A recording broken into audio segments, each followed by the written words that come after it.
Hey, what is up, everybody? Welcome to the Guilty as Charged podcast. My name is Steven, and I'm the host, as always. And joining me is my guy, Tyler. Tyler, what's up, man? How you doing today? Great, man. How you doing? I'm doing okay. It's the last day of my 20s. So it's a little weird getting ready to be 30 years old tomorrow. My coworkers today were all making fun of me, and one of my coworkers who I've become really good friends with had like a dead man walking sign up in my office today. So it's a little bit weird, but I'm doing good. Doing good overall. 30 going on death. That's great. I'm glad 30 is the new 150, apparently. Yeah. That's great. Yeah, I guess so. A lot to look forward to for everybody else that we work with on this show that is younger than me. So, Yeah, Arjun, happy 22nd birthday. yeah, I don't even remember what I was doing at 22. I'm 28, so it's not like I'm that much older, but yeah, 22 years old, man. Pretty good. yeah. I always tend to forget how much younger Arjun is than the rest of us. I mean, we've been working with him for about 3 years now, so he was barely able to be, an adult when we were working with him first. So, Yeah.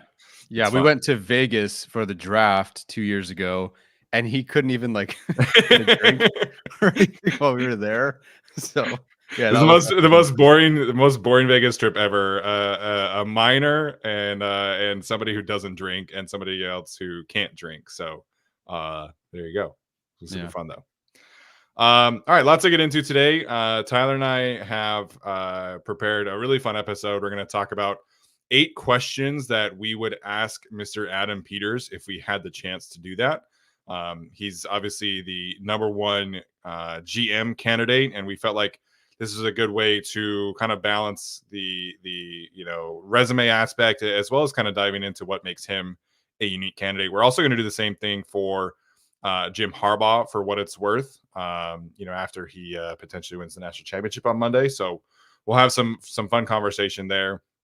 But there's been a lot of information coming out about, obviously the season is ending, so a lot of these candidates, whether that's a coaching side or GM side, there's a lot of new information coming out, and there are still a lot of fans, a lot of our listeners who are championing Mr. Bill Belichick as the future head coach of the Chargers. And there was a great article, greatly written article, I should say, by Doug Kyed, as well as Chad Graff from The Athletic. Doug's not from The Athletic, but Chad Graff is. So 2 different articles about Mr. Bill Belichick and why things are trending so south there. So we, of course, had to discuss it. Normally we don't discuss Patriots stuff on here, but Bill Belichick is such a hotly connected name to the Chargers job. We have to dive into that. So it should be a fun one that we'll dive into today. Yeah, Josina Anderson pointed out that the Chargers are interested in these 4 candidates and have reached out to them or something. I don't know.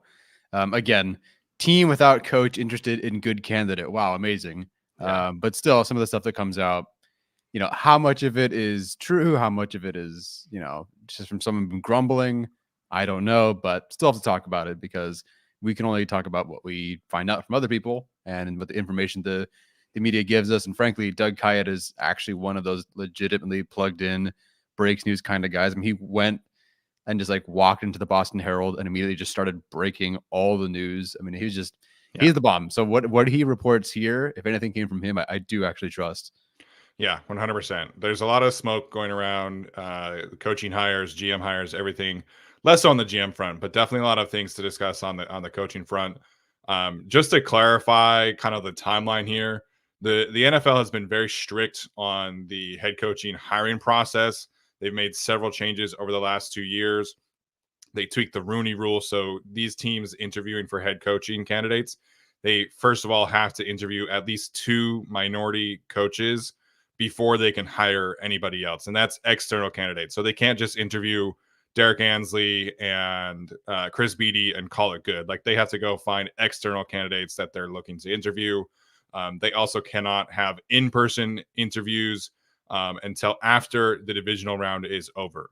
So I know everybody wants Jim Harbaugh, but they literally cannot hire him without doing a search. And that search really cannot begin in earnest until after the divisional round of the playoffs. So unfortunately, you have to be patient a little bit. There's going to be a lot of smoke. There's been a lot of smoke. There will continue to be a lot of smoke. And it's on us ultimately to decide what is real and what is not real. So we're going to do some of that today with Bill Belichick as well as Adam Peters. Yep, let's get into it. The Bill Belichick stuff. Sorry, some of you can't read this, but there was so much to unpack. Had to fit it all in the one slide. So, yeah, a lot to get into.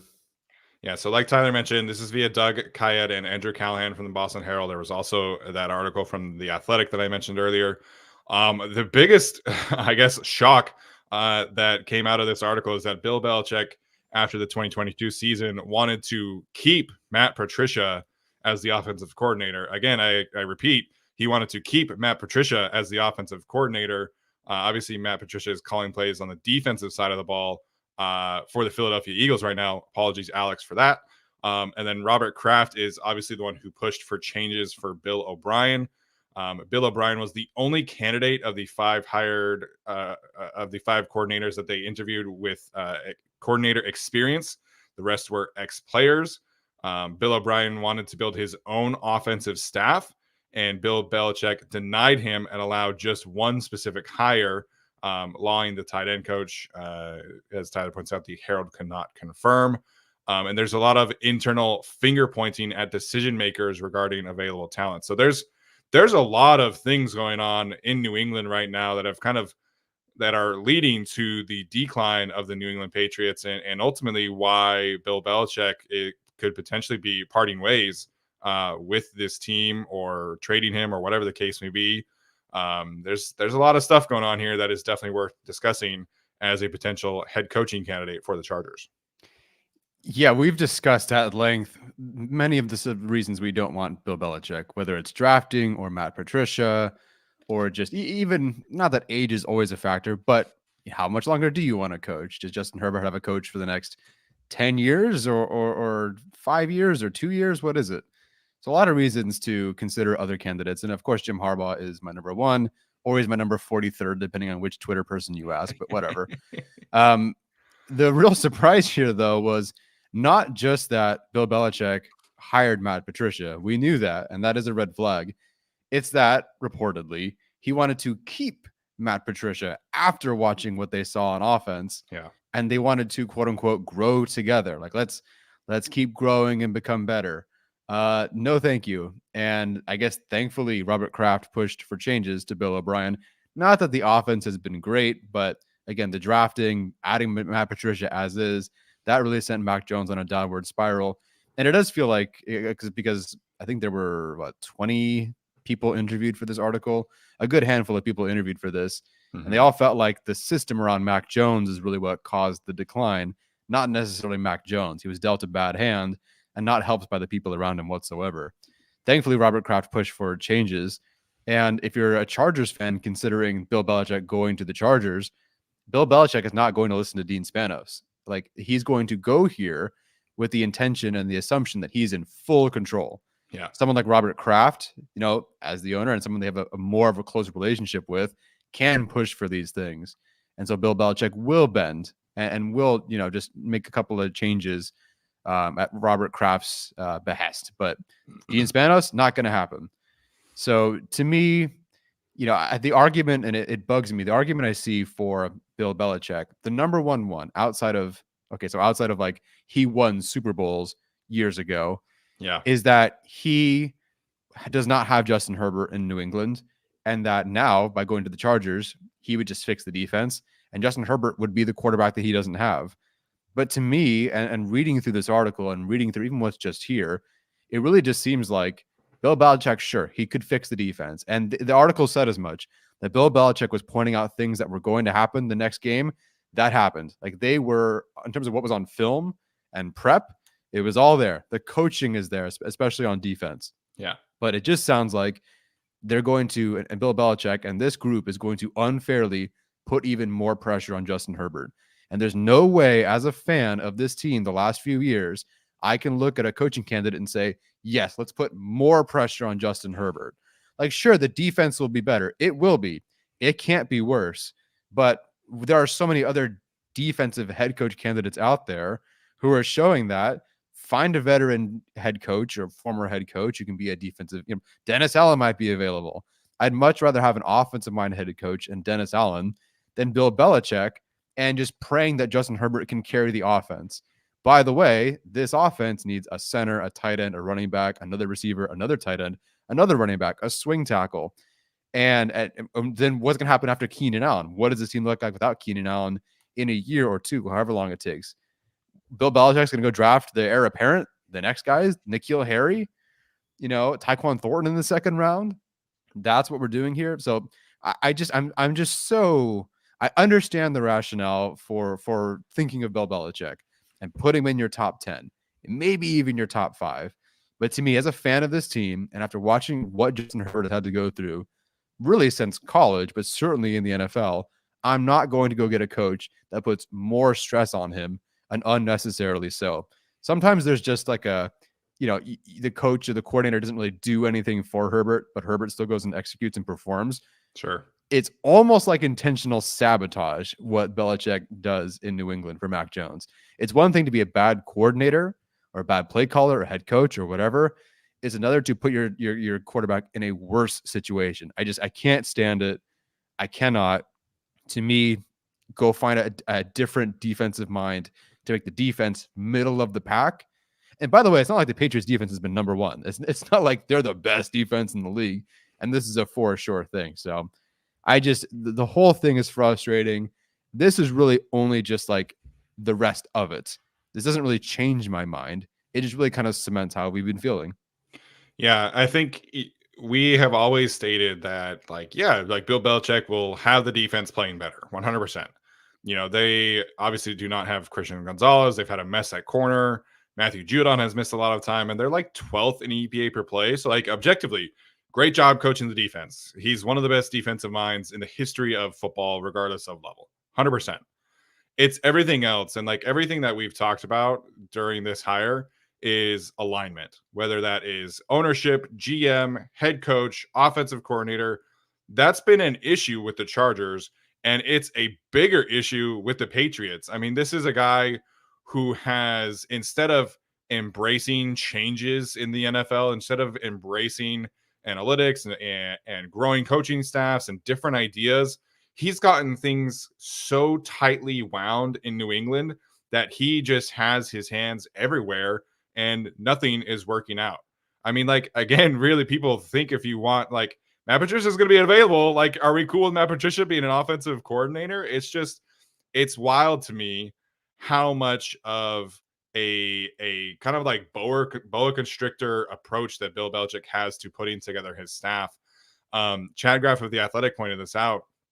Most coaching staffs today are like 25 assistants at minimum, and a lot of coaching staffs are 12, 13, 14 offensive assistants, because you want to have this kind of balancing act of like position coaches and ideas and schemers, and like you want to have a run game coordinator and a pass game coordinator, and like that's kind of where the sport is going. Bill Belichick has 8 offensive assistants this year and 18 total. He has the smallest coaching staff in the league. He has one of the worst and least productive offensive coaching staffs in the league. He has one of the smallest scouting staffs in the league because he does everything. And that's another point here. Bill Belichick believed in his own evaluation ability so much that he decided to head into the season with Calvin Anderson, Trent Brown, and Riley Reif as your main 3 offensive tackles. Like, it's such a failure from top to bottom. The Patriots literally do not have an analytics staff. Like, it does not exist. And I know that there are people who listen to this show and Chargers fans who, after the last few years, are like, I hate analytics, all that stuff. But analytics absolutely has a place in the sport right now. And the best front offices use analytics to find ways to, gain advantages in terms of roster talent. The Patriots are, instead of doing new ideas, modern offenses, modern defenses, modern front office approach, Bill Belichick has reduced all of that to this is my way or the highway at every little turn. And if that's your thing, if that's what you want for the Chargers, more power to you. I want zero part of that around Justin Herbert. Yeah, I agree. I didn't know they didn't have an analytics department. That's even worse. Analytics the word analytics has gained the eye roll among, I would say, more so the older media members or football heads or whatever, only because it's a go for it or not go for it thing. Right. Like, they think it's just the 4th down situation stuff. And people would still say like, oh, this is why Staley got fired. It's not. There's many other reasons why the fourth down decisions are not why he got fired in the end. But there's so much else that goes into it, and so many different ways they look into it. I've been listening to different GM candidates speak, and they speak about analytics, and they don't just apply. I don't even think they even talk about the football side of things, like the actual on-field stuff. They talk about how do we find an edge in the draft? How do we find an edge in value of picks in free agency? Like that's what they're going after. Yeah. And if the Patriots did not have analytics or analytics department and they were drafting well and getting good value, I'd say, hey, okay, you know what? You got a system that works. You trust your scouting department, whatever, fine. But they're not even drafting well unless Christian Gonzalez falls into your lap after trading back, which is nuts. But, sometimes you get lucky, I guess. I'm just, it's a tough situation. There's so many things to get into. There's so many things in that article that we don't even have listed here about how they have people interviewing for one spot and then like they kind of go help over here in a different spot. Like it's a complete mess. And the Chargers are looking for a GM candidate, and Bill Belichick is one technically, who reimagines what it means to be a GM and is different and cutting edge. This is the complete opposite. The culture change, sure, there's probably a difference. The Patriot way, I guess, but that's not exactly the same thing without Tom Brady. Maybe it never is anything without Tom Brady. I'm not banking all this on that. And then, oh, by the way, you got to pray they fire Bill Belichick because you're not trading for him. So not only are you going to go get Bill Belichick, who might tank the offense, but then he's going to go, you're going to have to give up your first round pick for the next couple of years or whatever it is to go get him. I mean, I'm just so far out on the idea. There are plenty of veteran head coaches that I think are better fits. They don't have as many Super Bowls. I get that, but it's been a while. And I think I just rather have these other coaches who have better departments they can bring with them, who are on winning teams, who have drafted well or have been on teams that have drafted well, or bring GM candidates that draft well. Sorry, at this point, I'm completely out. Unless Bill Belichick shows up and says, you know what? I don't care. I'm going to change everything that I could possibly do. Everything's going to be different at age 73. I promise I'm going to flip everything that I've ever done the last 4 or 5 years. So unless you can promise me that, I'm out. Yeah, a 73-year-old is going to change everything about his personal and professional identities. That's totally going to happen. I've said this reference to the article from Chad Graff. The other thing that he pointed out, since 2013, the Patriots have not signed any of their first 3-round draft picks to second contracts. Think about where the Chargers are at with Tom Telesco on the roster for re-signing just like 2 of their second-round picks or third-round picks, and then you have the first-round picks that they have re-signed too.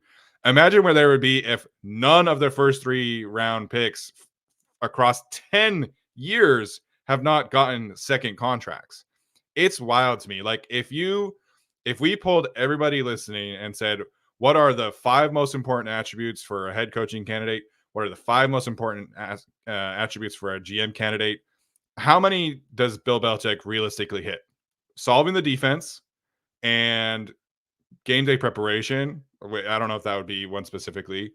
Definitely he checks those boxes, but everything else, it's a minus. Like there are so many red flags here that objectively speaking, we have to talk about. And like, this is like, he's the greatest coach of all time, like objectively, but as a head coaching candidate in 2024, there are so many more red flags than there are anything positive about Bill Belichick right now. And it sucks. Yeah. This is part of football. Every coach goes through this, but I want zero part of this. And it kind of sounds like there's not that many teams that would be interested in hiring him at this point either. Like I know that people are saying that like, oh, the Chargers are interested. I don't really know if they're that interested. I think they will do their due diligence regarding Bill Belichick. I would be kind of surprised if they really go down this route personally. Again, I don't have any information there right now. But just based off of like the vibe and like the things that they're looking for, I just have a hard time believing that like Bill Belichick checks all these boxes for them. Yeah, as do I. I hope he's great elsewhere. I don't want to be the team that finds out. He's right. How do I say this? Trevor Penning. The Trevor Penning, yes. He's the Trevor Penning of head coach candidates. That's that's a good way of putting that. If you remember that show, you remember that show.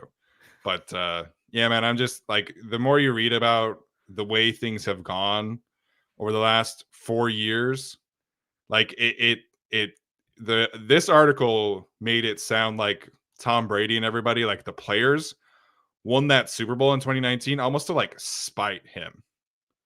Like it didn't sound like a collective, like, coaching staff and players were like on the same page.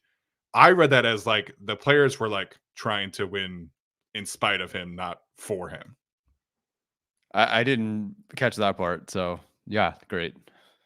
Yeah. Anyways, so this is like, again, respect him, best coach of all time. The Mm-hmm. defense would be so much better, but I'm just not interested. Yeah, I agree there. All right, switching gears. All right, switching gears to Adam Peters, a guy we both really love, a candidate that we are very excited about. Before we get to them, have to tell you guys about Prize Picks. This is obviously a daily fantasy app that we've partnered with for this season. It's a super easy to use, fun way to get some extra skin in the game. You can have any kind of daily specials. Sometimes you can do NBA and NFL picks together. We're a few hours away, or a few days away, actually. I forgot there wasn't Thursday Night Football tonight. A few days away from having a great Saturday of NFL games. You know, obviously there's the College National Championship on Monday. Daily fantasy is a great way, and Prize Picks is the best way to do that. So, Tyler, I don't know if you have any specific Chargers picks this week. It's been so tough with all these guys injured. Last week I was able to hit on a few of them thanks to Khalil Mack and that final sack, as well as Cameron Dicker. But I don't know if you had any Prize Picks of the week this week. I do not. I have struggled to really find any. I think last year or not last week, for the longest time, they didn't even have any because they weren't even sure he was going to play. Yeah. I don't even think they had any Broncos ones. Yeah, there are no Chargers ones available right now. So I typed in Chargers. I don't see any. So I don't believe there are any Chargers options available to anyone right now. So that's the state of the team. Yeah. And the Chiefs are playing a bunch of backups. So either way, we encourage you guys to use Prize Picks. It's super fun to use. We've used it all season long. You can go to prizepicks.com/guilty. Use the code guilty at checkout for a deposit match up to $100. Again, NFL, college football, college basketball, NBA, all that stuff is available on Prize Picks. Have to also tell you about Little Caesars, the official pizza sponsor of the NFL and the Los Angeles Chargers. We all know how well pizza and football go together. I definitely have had my fair share of slices on NFL game day. We encourage you to go use the Pizza Portal pickup, free delivery, all that good stuff at Little Caesars, the official pizza sponsor of the NFL and the Los Angeles Chargers on game days.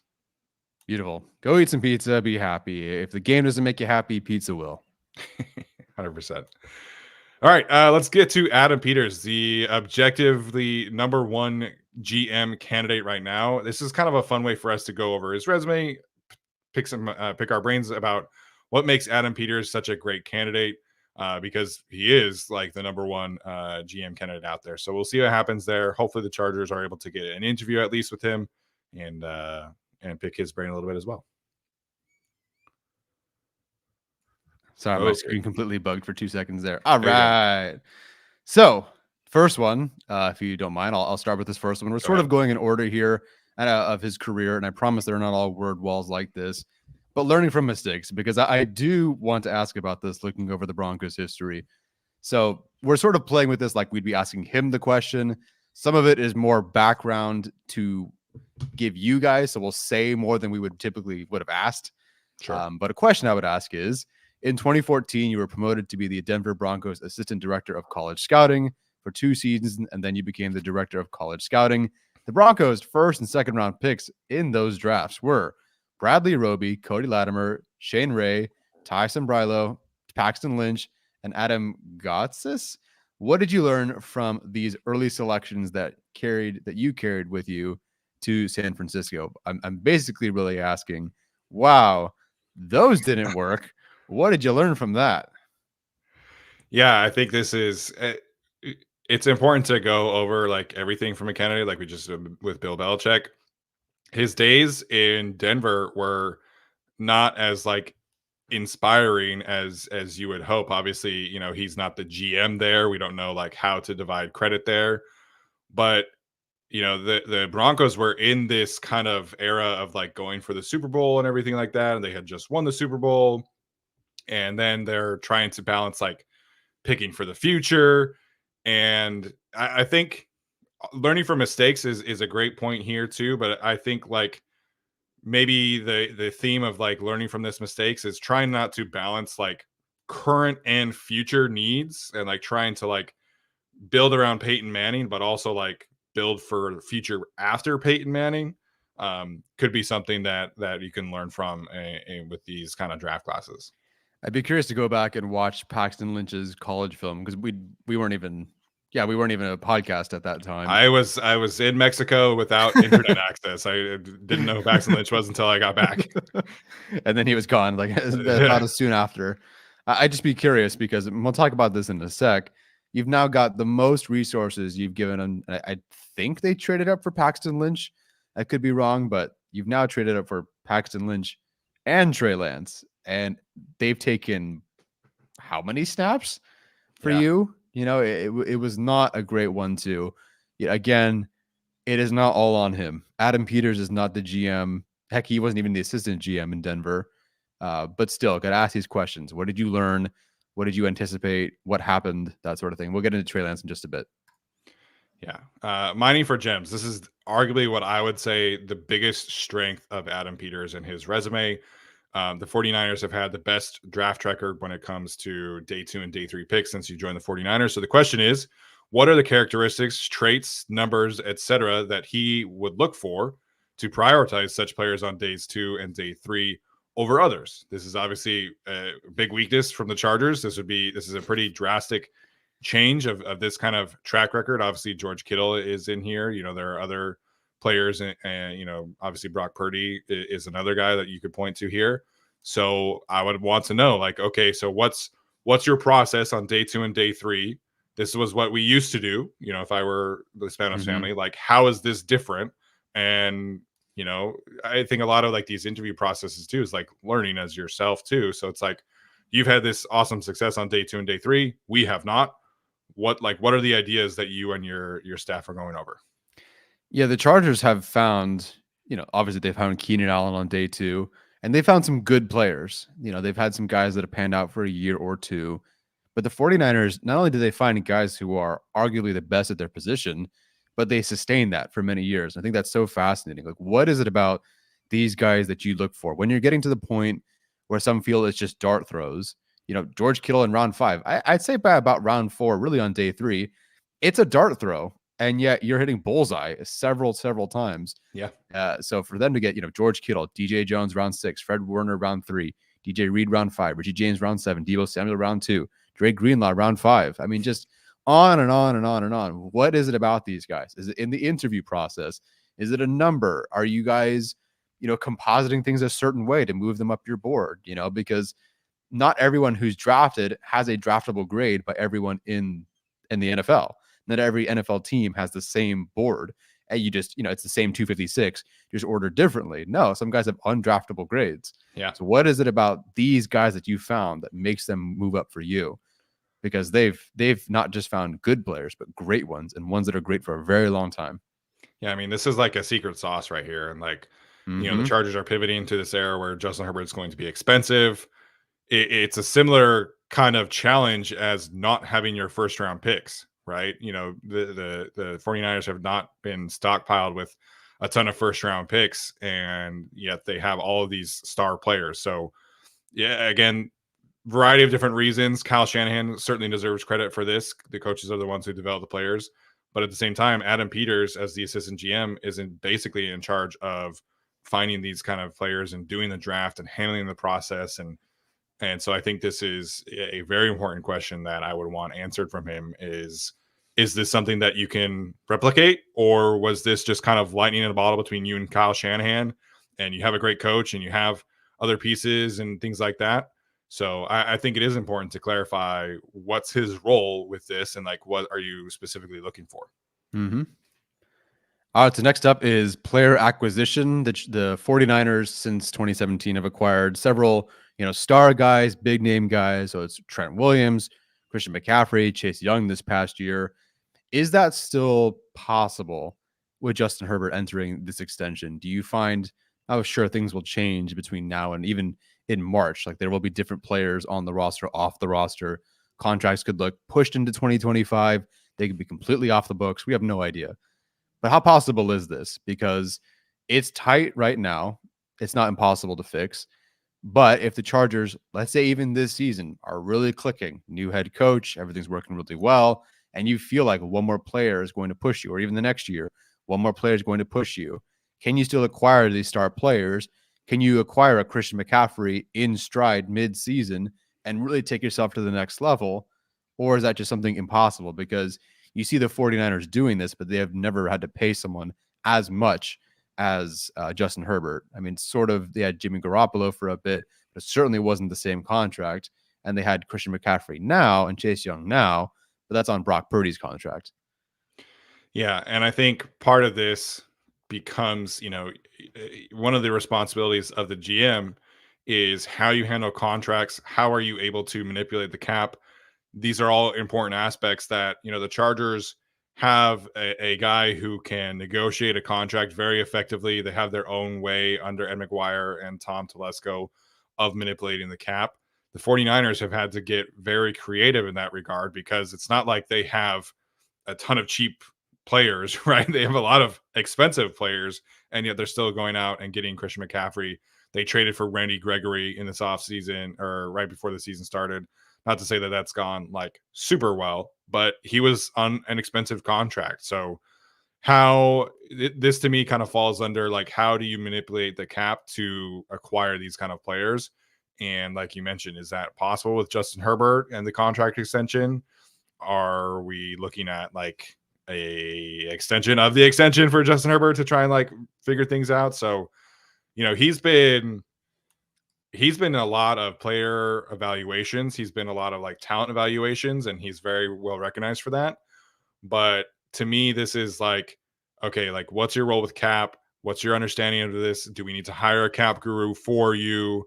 What is your biggest like role or strengths, weaknesses in terms of cap and player acquisition here? Yeah, great call there. Absolutely. Trey Lance, definitely have to ask about Trey Lance when it comes to Adam Peters. The 49ers gave up 4 picks to trade up to number 3 to get Trey Lance, and he barely played. They traded him for like a 4th round pick to the Dallas Cowboys to be the backup. So the question is obviously, what did you find out later on that you did not anticipate? And how would you, or how have you learned from the results of that decision to trade up? It's not uncommon to miss on quarterbacks. It's very common, actually. And you can kind of bucket this into the same kind of thing as Paxton Lynch, but Trey Lance, he was actively involved in this. So what was your role with trading up for Trey Lance? What was your evaluation of Trey Lance?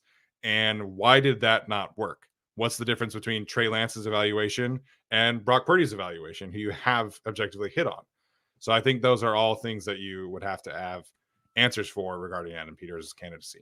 Yeah, so much can be stemmed from this one situation. Why did you invest that much to begin with? Why were you honestly so sure? It's one thing to take a quarterback in the first round. It's one to even take one and you move up a little bit to take one, but to give up the 3 firsts and the 3rd round pick is a lot. And you had to be so sure about a player that barely played and barely had legitimate drop back opportunities in college. So how were you so sure, and why? What did you not anticipate happening? You did your research, you did your interviews, like they did all the homework. So what popped up? Why was it not the fit that you were hoping for? Did you find out that when adversity hit, this player was not prepared? Did you find that a personality clash that you didn't really get when you just had the regular, Zoom meetings and that sort of stuff? Was it just the jump in competition?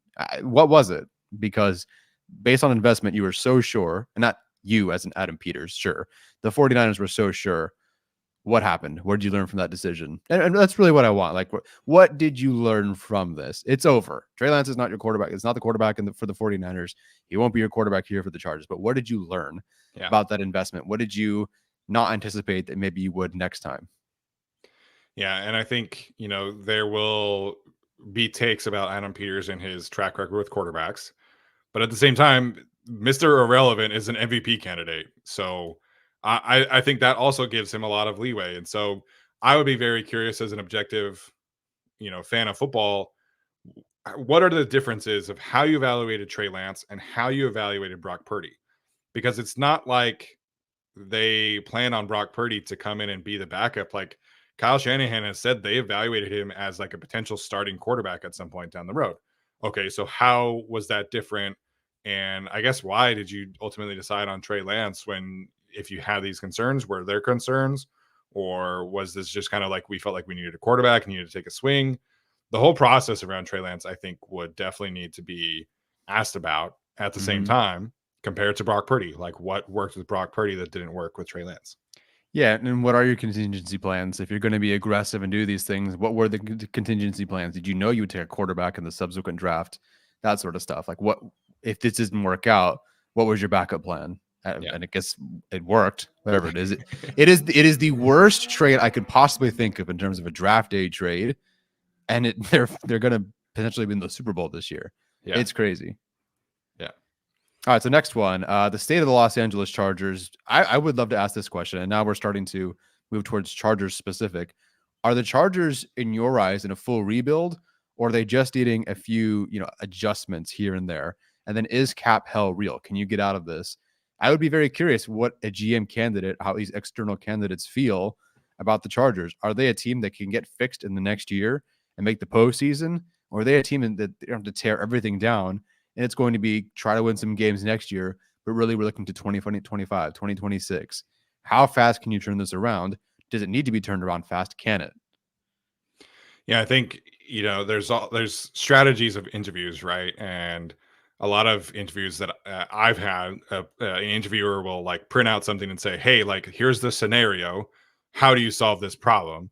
And I think this is definitely a situation where I would do that. I would literally print out over the cap and I would say, here's our cap sheet for next year. What are your solutions? How are you evaluating this?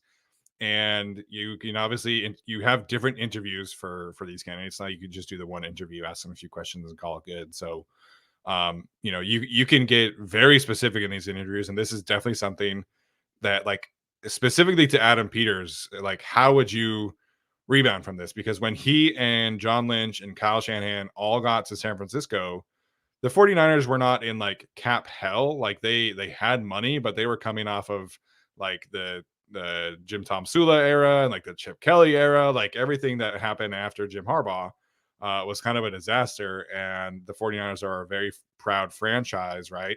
And so, like, how did you build that up? How would that apply to here? And the cap stuff again, I think I would literally print it out for him and I would say, how would you solve this? Where would you start? Who's a building block player for you? And what kind of stuff are we really looking at here that you would want to implement? I would love to know what an external candidate feels, who they feel are the building block players. We feel a certain way.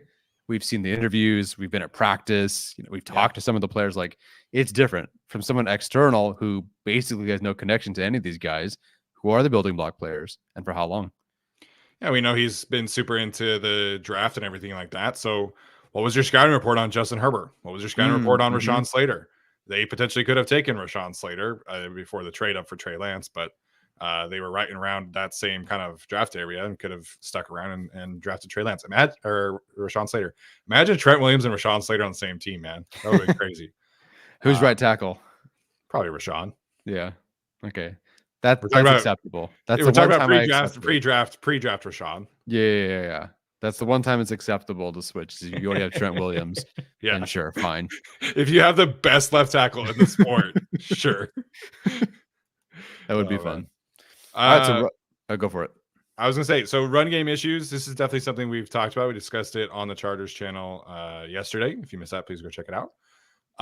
Adam Peters comes from San Francisco. You're talking about the best run game hierarchy, environment, ecosystem, whatever you want to call it, in the NFL. And it doesn't really matter who the coach is. So you're Adam Peters. What's your solution here? The Chargers have not been able to run the football effectively basically ever since Phillip Rivers was around here. So it's been a minute.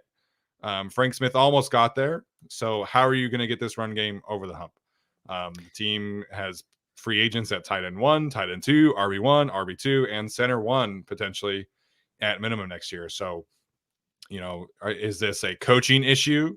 Is this a personnel issue? If it is, what kind of attributes are you looking for the tight ends? What kind of attributes are you looking for the running backs? What kind of process are we looking at for the draft? All of these things, I think, go into potentially hiring a GM because he's the one who's going to have to put together the roster. If you hire Adam Peters, he's the one picking the head coach, probably. And I would love to hear all of his thoughts about that. What was the specific year that Arjun referenced? Was the last 20 years? There, if you exclude the Miami game, the Chargers have had the worst rushing attack since, let me find it, at least the last decade or so. Like, it is the worst rushing attack in quite some time. I wish I had the exact date right in front of me, but it wouldn't surprise anyone. I'm sure everyone would agree it was a terrible rushing attack. The fact that it was the worst over the last 10 or 20 years or whatever it was is astounding. So how do you go about fixing this? Would you have a fullback? They've operated quite a bit with Kyle Juszczyk with the 49ers. Would you have a fullback? Is there anybody out there? Would you draft one in the 7th round and send Arjun into, I don't know, a raging fit? So it was since 2012. So the official stat from Arjun is that if we remove the outlier week 1 performance against the Dolphins, the Chargers rush offense this season is the worst rush offense of the past decade. So it's a long time. That's a lot of rushing offenses, and that's not great.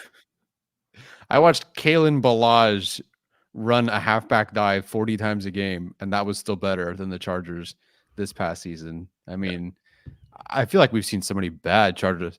Watch Jackie Battle be the lead running back against like the Titans in 2014, and this offense was still somehow worse than that. Like, this was so bad. And it really should never have been this bad. Like, yes, that there were definitely some personnel issues, but this is obviously not a great look for Kellen and what he was supposed to bring. So, again, this is like somebody like him who is such an important talent evaluator. It is like his biggest and best attribute.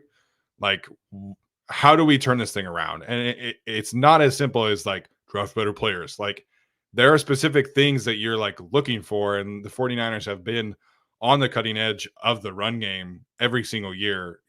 They obviously, the Shanahan system is predicated on like this outside zone play action approach. That's not really what the Shanahan guys are doing anymore. It's a lot of gap and power personnel. I mean, Christian McCaffrey, I think, has the most rushing attempts in duo right now of any running back in the league. And they've completely flipped. They've managed to change. Again, this is obviously kind of Kyle Shanahan, but it's like you're there every day with Kyle. What would you bring to the Chargers that you have learned from Kyle in terms of personnel and coaching and all of these things that we need to apply to fix this run game and get it back on track? Mm-hmm. All right. Up next is avoiding stagnation. I couldn't think of who to put here, so I put Dean Spanos. The NFL, it's constantly looking for something new and to reimagine. The Chargers have said as much. They're looking to reimagine what it means to be a GM. And sure, we all want the next Howie Roseman, whatever. But what's after that? Don't just tell me what you're going to do to replicate what's already been successful. What is the next thing? Where should we be looking? What's going to be different? How are you going to put your stamp on things? That's what I'd like to know. Not just what makes, what are you going to do what everybody else does, but what are you going to do to make the Los Angeles Chargers different? Yeah, I think it's avoiding a copy paste, because a lot of these GM guys who get hired, they try and do the thing where they came from, but it's your own vision, right? Like, all of us get hired into new positions and we try and make things our own. The guys who are successful in terms of personnel usage and GM and roster construction, I think, have their own twist on things. So here in the Chargers, like, he's not going to have John Lynch. You're going to be running the show. What are you able to do to get us into the next stage of things? I think is a super important question to ask. Yes, absolutely. And it's not Bill Belichick. That's the opposite. Yeah, in case you came here late, you can go back and watch the first 20 minutes. That is the opposite of New Age. Yes, it is. Okay, alignment. How do you communicate with the offensive and defensive coordinator, if at all, to get the right players to fit their systems? This is such an important attribute. Definitely something that has been missing from the Chargers roster recently. you hire Joe Lombardi, Kellen Moore, Darius Swinton, Ryan Ficken, Derek Ansley, everybody, Ronaldo Hill, all of the coaches are looking for specific things, specific players, specific play styles to fit their systems. And that has not really happened with the Chargers. It's been a lot of developmental projects and things like that. And this is definitely something that I think the Niners have done a great job. Like we talked about day 3 guys, Elijah Mitchell came in as a rookie and ran for 900 yards because he was like, this is my guy. This is the attribute. This is like, it just fit perfectly.